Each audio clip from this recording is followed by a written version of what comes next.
Cuplikan PowerPoint episode kali ini. Perempuan ini sangat berpotensi berpotensi infeksi ya. Apalagi menyangkut alat reproduksinya ya. Kemudian itu jadi kan ada kalau tidak berganti pakaian dalam kan potensi infeksi ya. Jadi sekali lagi ketika kita memberikan bantuan kita jangan saling menunggu. Jadi jangan sampai nanti terlambat pertolongan. Kurang dari 24 jam itu sebaiknya semua korban sudah bisa teridentifikasi. Selamat datang di PowerPoint.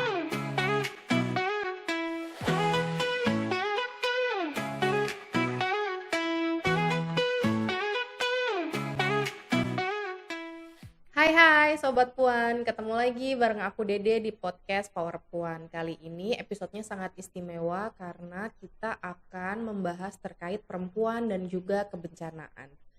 Belajar dari pengalaman kita di akhir tahun 2025 lalu yang dialami oleh saudara-saudara kita di Sumatera Utara, di Aceh dan juga Sumatera Barat. Kali ini kita sudah kedatangan narasumber yaitu ada Ibu Indra Supradewi. Hai Bu Indra. Hai, selamat pagi Mbak Dede. Mungkin Bu Indra juga mau menyapa Sobat Puan di rumah. Hai Sobat Puan semuanya, selamat pagi. Ya, Bu Indra ini adalah pengurus Ikatan Bidan Indonesia Pusat dan juga pengurus YKP tentunya ya Bu Indra. Mungkin Bu Indra bisa menceritakan ya secara langsung karena Bu Indra kemarin juga sudah meninjau langsung ya Bu ya di lokasi bencana. Bagaimana nih Bu pengalamannya Bu Indra ketika kemarin meninjau langsung di lokasi? Luar biasa ya, kayaknya memprihatinkan sekali. Kan banyak saudara-saudara kita yang terkena dampak baik tanah longsor, kemudian kayak seperti banjir ya, banjir lumpur, kemudian ya rumah tinggalnya itu rusak semua, semuanya tidak ada yang tersisa dan banyak juga korban jiwa. Jadi mereka akhirnya sekarang tuh tinggal di tenda-tenda sementara ya dengan alas tikar seadanya, kemudian ada yang juga tinggal di pengungsian dengan kondisi yang sangat memprihatinkan sekali. Jauh dari akses ya, baik akses air, akses itu ya semuanya. Kemarin kita juga melihat beritanya itu ini sekali ya Bu ya, kayak listrik juga kan belum ada, air bersih dan juga listrik ya, dan itu adalah hal yang sangat krusial gitu, esensial gitu ya Bu. Kalau kemarin Ibu kesana itu langsung di 3 lokasi kah Bu? Apa di Sumatera Utara, di Aceh dan Sumatera Barat juga kah Ibu kemarin? Iya, pengalaman kemarin karena kita kan juga bekerja sama dengan teman-teman di daerah ya.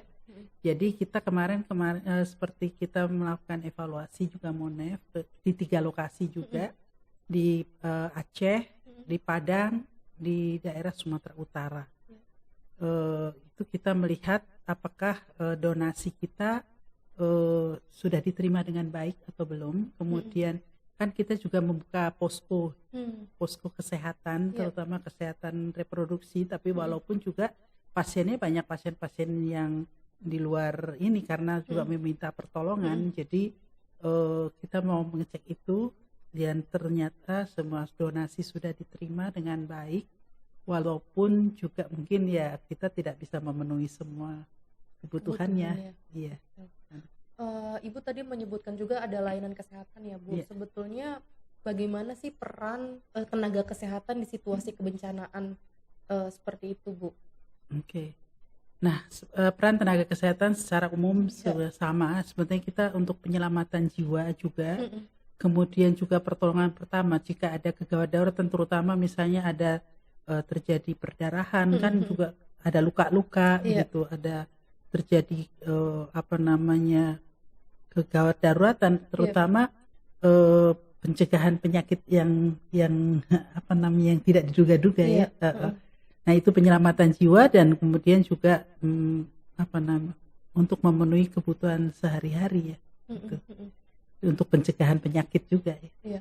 Kalau spesifik sejauh mana sebetulnya peran bidan nih Bu dalam situasi kebencanaan khususnya untuk perempuan ya, korbannya perempuan begitu atau teman-teman perempuan di sana.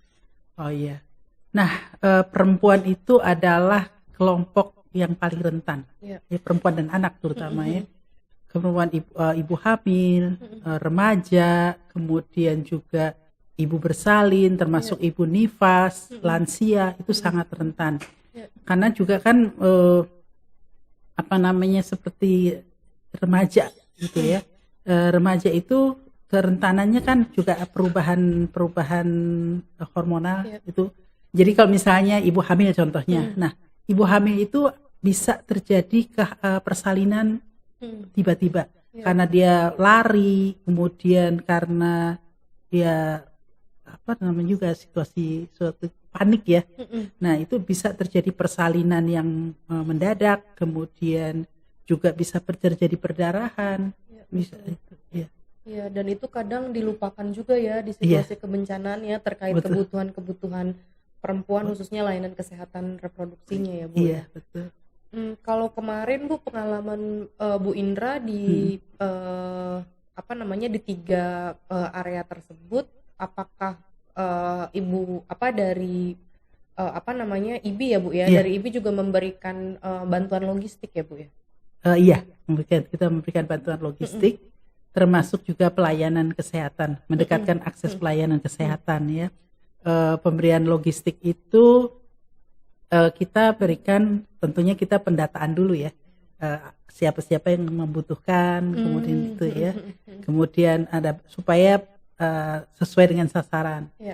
Jadi kita memberikan pemenuhan kebutuhan logistik, kemudian juga akses pelayanan.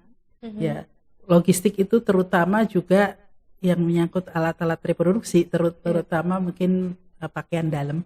Oh, oke. Ya, kemudian pakaian sehari-hari juga kebutuhan wanita, kemudian juga kebutuhan untuk hygiene, ya kayak misalnya sabun atau apa, kemudian juga termasuk juga alat sholat ya, alat karena mereka alat ibadah karena di Aceh itu kan banyak juga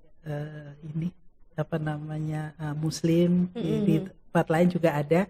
Nah itu juga kita memberikan bantuan itu. Iya. Kalau dari pengalaman kemarin apa sih Bu tantangannya dalam dalam penyaluran bantuan logistik ini? Tantangannya sepertinya banyak juga ya, akses terutama ya, akses jalanan itu kan banjir, air deras. Nah itu pengalaman itu sampai ada teman bidan yang membawa pasien itu pakai kayak gondola gitu ya. Iya. Gondola itu dibantu. Pakai kabel Bu, kabel semacam kabel gitu ya. Ya yang di atas tuh ya. Nah itu. Jadi di bantuan ada polisi, tentara itu untuk memfasilitasi itu supaya membawa pasien dari satu tempat ke tempat lain karena ke tempat rujukan kan. Jadi bidannya, pasiennya ada di situ, kemudian dibawa ke tempat itu tantangan yang luar biasa. Jadi karena longsor seperti itu dan tidak mudah juga membawa alat-alat logistik itu untuk dikirim. Jadi kita kerjasama juga dengan siapa itu? Ya kayak tentara gitu ya, yang punya kendaraan-kendaraan besar ya. Nah itu kita. Iya. Kalau dari pengalaman kemarin nih, selain bantuan logistik, kira-kira nih Bu, dari lihat situasinya dalam keadaan kebencanaan atau darurat tuh sebetulnya selain kebutuhan logistik ada hal lain nggak sih yang dibutuhkan gitu? Oke. Akses pelayanan kayaknya. Akses pelayanan kesehatan, baik bukan hanya kesehatan fisik aja sih, kesehatan mental juga ya. Oke, jadi kayak kesehatan fisik itu misalnya kan kita melakukan pencegahan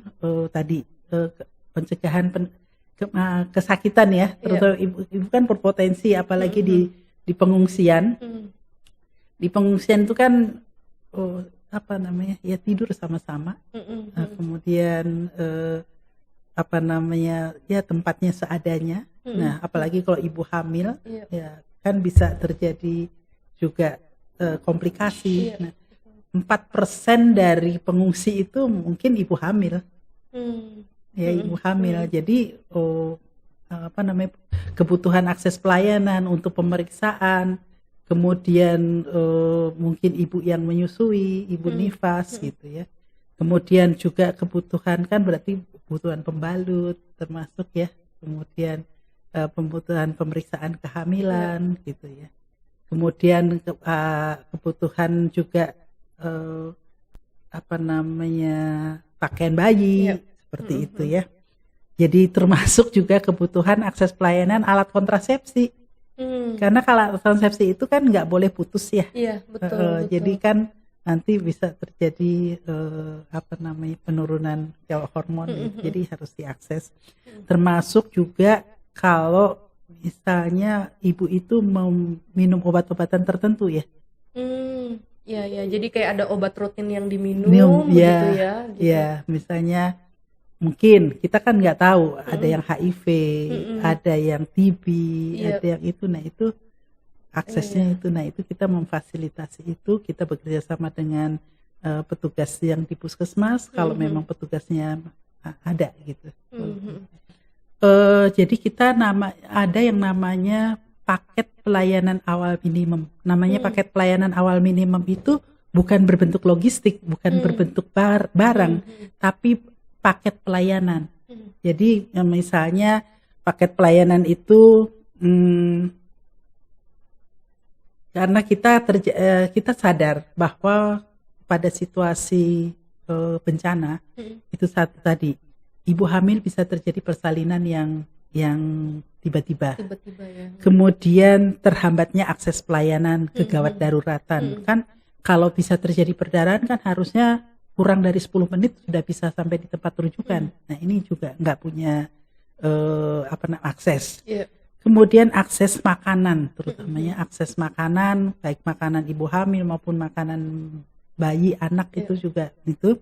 Kemudian pencegahan infeksi, karena bisa perempuan ini sangat berpotensi berpotensi infeksi ya, apalagi menyangkut alat reproduksinya ya. Kemudian itu jadi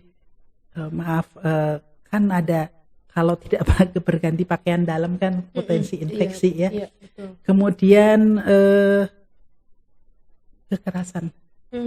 kekerasan seksual itu sangat riskan dan berpotensi itu. Ya. Gitu. Potensinya cukup tinggi ya Bu ya. Tinggi. Ya gitu. Kemudian juga kontrasepsi. Gitu. Jadi kontrasepsi untuk pencegahan kehamilan tidak diharapkan. Nah itu yang kita sebut dengan paket pelayanan awal minimum. Nah itu kita tidak bisa kerjakan sendiri juga. Misalnya bagaimana suplai logistiknya alat kontrasepsi, suplai logistiknya untuk pencegahan infeksi, kemudian juga untuk pembuangan limbah. Nah itu kita bisa, artinya kita bisa bekerja bersama-sama. Gitu. Selain tadi layanan kesehatan secara fisik, tadi kan Bu Indra juga menyebutkan layanan yang dibutuhkan tuh kalau dari pengalaman Bu Indra ternyata ada kebutuhan juga terkait layanan kesehatan mental gitu. Betul. Ya Bu ya. Seperti apa Bu gambarannya ketika bukan gambaran sih, lebih kepada ternyata ketika Bu Indra ke sana, ternyata ada kebutuhan ini gitu. Iya. Kan namanya juga terkena dampak, ya dampak bencana ya. Itu traumanya luar biasa. Oke. Jadi misalnya kan satu keluarga hilang, terkubur, saya sedih sebetulnya ya, terkubur dan dia tinggal hidup sendirian. Itu traumanya luar biasa. Jadi kayak orang yang bengong-bengong gitu, jadi nggak tahu apa yang dikerjakan. Nah itu tidak mudah, tidak secepat itu dipulihkan dan itu perlu pendampingan. Nah itu kebutuhan mental dan merasa trauma. Dan ketika juga di pengungsian itu ada juga rasa bosan ya, ya rasa bosan. Jadi mungkin juga ya mungkin teman-teman LSM juga bisa membantu bisa ikut berkontribusi, misalnya memberikan hiburan atau apa trauma healing gitu ya. Iya, Itu iya. ya, jadi kebutuhan kesehatan mental sangat diperlukan sekali. Iya, jadi pertolongan untuk kesehatan mental yang dasar begitu ya untuk teman-teman di korban bencana. Iya, Kemudian juga tadi ya, sebetulnya banyak sekali hal yang bisa diberikan gitu Iya. ya, dilakukan tidak hanya tadi kebutuhan logistik saja, tapi juga ada misalnya mungkin kalau teman-teman organisasi gitu yang ingin memberikan apa ya Bu ya, semacam kegiatan pemberdayaan begitu ya betul. Bu ya. Ternyata itu juga dibutuhkan di lokasi kebencanaan betul. ya. Ya. Nah, saya tambahkan kita perlu bekerja sama dan kerja bersama. Iya. Ya, kita kerja bersama. Mungkin teman-teman LSM atau mungkin NGO lain yang bergerak sesuai dengan bidangnya, pemberdayaan perempuan, apalagi kan yang namanya terdampak bencana, tidak punya income, kemudian tidak ada tempat tinggal, tidak ada, nah itu mungkin kita bisa memberikan apa ya yang kita bisa butuhkan gitu. Iya, betul. Nah, ngomongin soal mengalami kebencanaan nih Bu, sebenarnya saya juga penasaran sih Bu gitu, ketika kita mengalami kebencanaan begitu ya Bu, atau situasi darurat, sebetulnya apa sih yang harus kita lakukan dengan cepat gitu? Sebetulnya kalau misalnya kan kita harus mencari korban ya, tidak boleh ada satupun korban yang tidak terselamatkan, intinya itu. Jadi artinya kita harus punya data sebetulnya, harus punya data sebelum terjadi bencana. Berarti kita harus tahu ya petanya di mana. Jadi kalau ada korban, ada warga yang hilang, itu mudah pencariannya. Nah, kemudian ya kita melakukan pertolongan ya, pertolongan segera itu kalau itu namanya ketika merespon bencana. Nah, yang paling penting yaitu tadi kita sebenarnya ada 3 tahap yang kita bisa lakukan. Ada tahap mitigasi, ada tahap respon bencana, dan ada tahap pemulihan. Nah, ketika tahap mitigasi itu kan berarti ketika terjadi bencana kita supaya tidak terlambat ya. Berarti kita juga mengembangkan jejaring kerja kayaknya. Jejaring kerja misalnya yang kalau ada apa-apa bagaimana mengevakuasinya. Nah, berarti kan kerjasama dengan tim DVI ya atau apa itu. Kemudian kalau bagaimana pengungsian itu. Nah, kalau kita tenaga kesehatan kan misalnya sudah bekerja di tempat pengungsian. Nah, kemudian nanti kalau menyiapkan hunian sementara sampai hunian tetap, nah itu kita harus kerjasama. Jadi yang paling penting ketika kita mitigasi yaitu mengembangkan jejaring kerja, termasuk juga mengantisipasi logistik apa sih yang dibutuhkan ketika dalam bencana. Jadi kita sudah punya perencanaan, ya sudah punya perencanaan. Jadi bukan hanya tadi misalnya rumah saja atau mungkin pakaian, makanan, tapi termasuk juga terutama kita makanya harus responsif gender itu. Jadi pakaian dalam, kemudian kalau memungkinkan ya selama ini memang mungkin kayaknya privasi di tempat pengungsian tuh kayaknya belum terjamin ya. Nah itu kita harus sama-sama memikirkan nih. Betul. Apa penyekatan atau gimana atau paling tidak ya tempat sholat ada tirai atau apa gitu. Nah, termasuk juga toilet kayak seperti itu. Jadi seperti itu kita kerjakan bersama-sama. Sudah kita bicarakan mengantisipasi bencana. Kita kan nggak tahu juga ya, katanya ada isu-isu memang Indonesia ini rawan bencana. Nah, harusnya sudah punya perencanaan itu. Ya kita mungkin barangkali bersama-sama LSM semua atau kita bersama-sama organisasi-organisasi yang bekerja di bidang kemanusiaan untuk memikirkan bersama-sama. Jadi apalagi ketika baru saja terjadi bencana, itu kadang-kadang kita situasinya sangat panik sekali. Nah itu yang paling yang kita lakukan, apa kita bisa lakukan sebagai seorang individu ataupun sebagai, jadi kita harus bisa memberikan informasi. Nah mungkin seperti contohnya bidan gitu ya, mungkin bidan sendirian di situ. Nah kita bisa memberikan informasi atau paling tidak misalnya kayak membuka posko. Nanti kalau ada tulisan posko kesehatan atau apa begitu. Jadi nanti kan orang akan datang, ada menanyakan. Nah, nanti kita bisa tanya informasi-informasi apa yang ada di sana. Kemudian apakah kita tanya tentang ibu hamil, apa ada ibu hamil yang terkena dampak, sudah dilakukan di mana. Nah, jadi sekali lagi ketika kita memberikan bantuan, kita jangan saling menunggu. Jadi jangan sampai nanti terlambat pertolongan. Kurang dari 24 jam itu sebaiknya semua korban sudah bisa teridentifikasi. Ya, jadi kita bisa lakukan apapun, siapapun kita harus melakukan suatu upaya penyelamatan diri itu ya. Jadi jangan tergantung ini kerjaan si A, kemudian si B, NGO apa LSM, tapi apa yang kita bisa lakukan? Minimal kita memberikan informasi. Oke, jadi penting untuk kita melakukan sesuatu ya dengan cepat gitu ya Bu ya. Jika, mungkin situasinya pasti akan panik gitu ya, tapi apa yang bisa kita lakukan secara individu ataupun komunitas tadi gitu ya, yang penting kita melakukan sesuatu tanpa harus menunggu bantuan atau menunggu arahan begitu ya, tapi apa yang bisa kita lakukan langsung eksekusi gitu ya, dan juga harus terus mengupdate ya Bu ya. Update data ya. Mengupdate data, mengupdate informasi gitu ya, situasinya seperti apa itu harus terus diupdate agar kita tahu secara utuh ya situasinya saat itu seperti apa. Dan yang paling penting komunikasi. Karena pada situasi panik itu kadang-kadang komunikasinya terputus. Gitu. Jadi komunikasi itu juga penting ketika ada bencana gitu ya, kita harus tetap berkomunikasi mungkin dengan pihak-pihak luar ya, pihak-pihak luar di luar area yang memungkinkan untuk bisa membantu ya begitu ya Bu. Dan jangan diam. Kadang-kadang diam itu orang mengartikan berbagai macam, jadi ini bisa ngerti nggak diajak kayak gitu. Jadi komunikasi yang terbuka juga ya. Jadi harap dimaklumin ketika terjadi. Jadi kita bisa memahami orang situasi panik tuh kadang-kadang kan ya panik, mungkin marah-marah. Jadi ini jangan pikirkan itu. Oke. Mungkin ini pertanyaan terakhir kali ya Bu ya.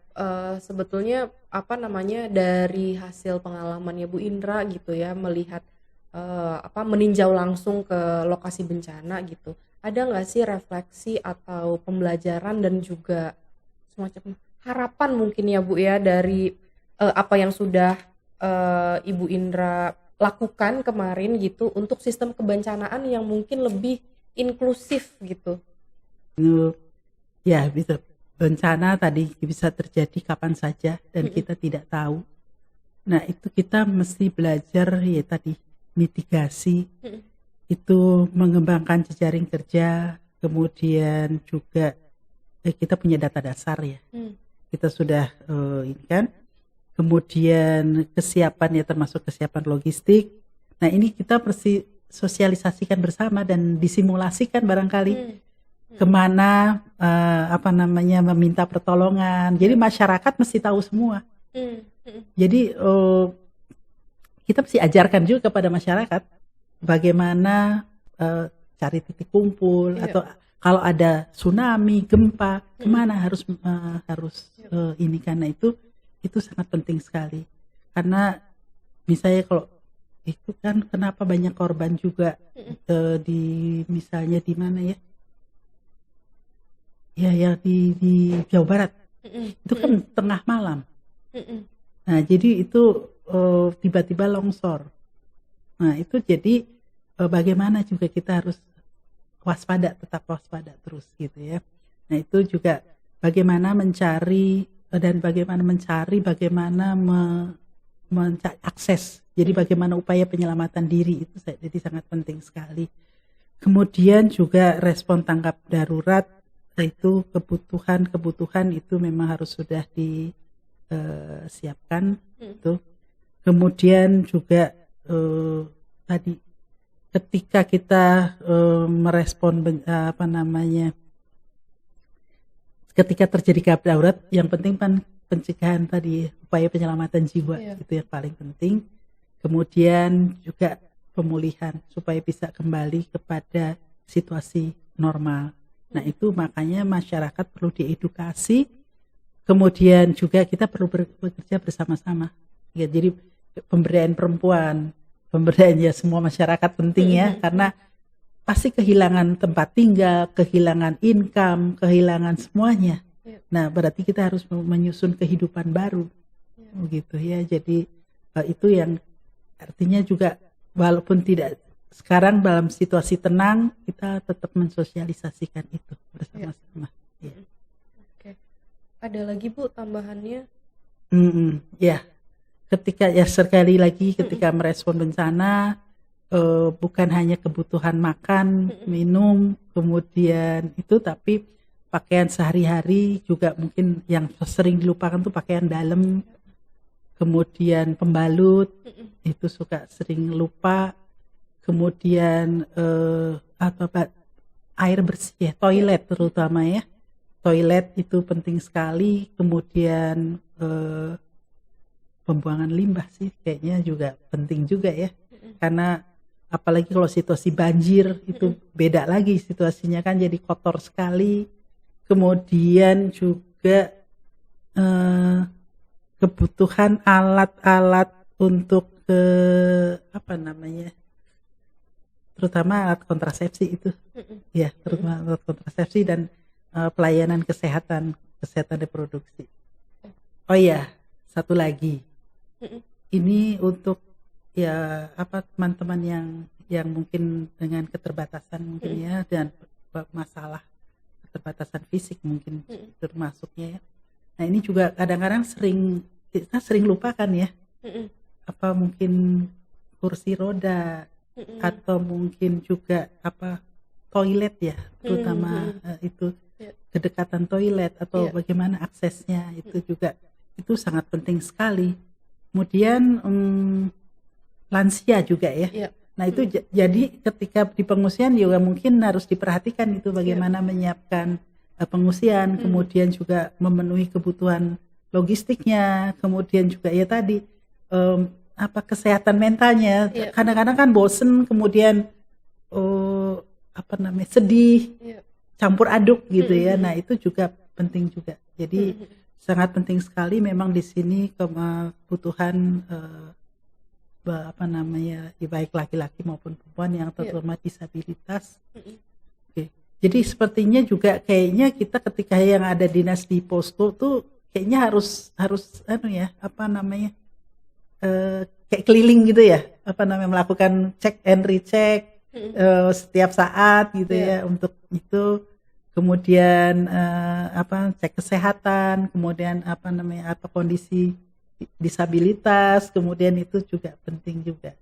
Dan sekali lagi mental health itu perlu diperhatikan ya. Lagi-lagi ya pesannya Bu Indra ini soal mental health, karena itu juga bagian dari kesehatan ya. Jadi sehat itu tidak hanya fisik tapi juga secara mental dan sosial, dan itu adalah hal yang penting yang perlu diperhatikan ketika terjadi kebencanaan yang sering kali dilupakan begitu. Baik Bu Indra, terima kasih banyak ya Bu Indra. Itu tadi ya Sobat Puan, jadi ternyata situasi kebencanaan itu juga sangat kompleks, dan itu juga menjadi situasi yang kebencanaan itu tidak hanya milik satu masalah gitu ya, satu sektor ya Bu ya, tapi betul. Semuanya kita harus bekerja sama. Lagi-lagi Bu Indra juga tadi mengingatkan untuk kita terus bekerja sama, dan juga jangan lupa untuk melihat ya Bu ya, apa sih kebutuhannya itu untuk teman-teman yang kelompok rentan juga, ada teman-teman disabilitas, perempuan, dan juga lansia itu ya Bu ya. Bu Indra terima kasih banyak. Sama-sama. Atas obrolannya hari ini, sharingnya, terima kasih sekali Sobat Puan. Jangan lupa juga kalau Sobat Puan mau tanya atau mau komen boleh silahkan, atau kalau Sobat Puan juga mau nanya ke Bu Indra juga boleh langsung aja ditulis di kolom komentar. Dan jangan lupa untuk terus update episode-episode Power Puan berikutnya, dan jangan lupa untuk follow semua akun sosmednya YKP buat terus update sama apa aja nih yang ada di YKP yang baru, juga episode Power Puan. Sampai ketemu lagi di episode berikutnya. Terima kasih.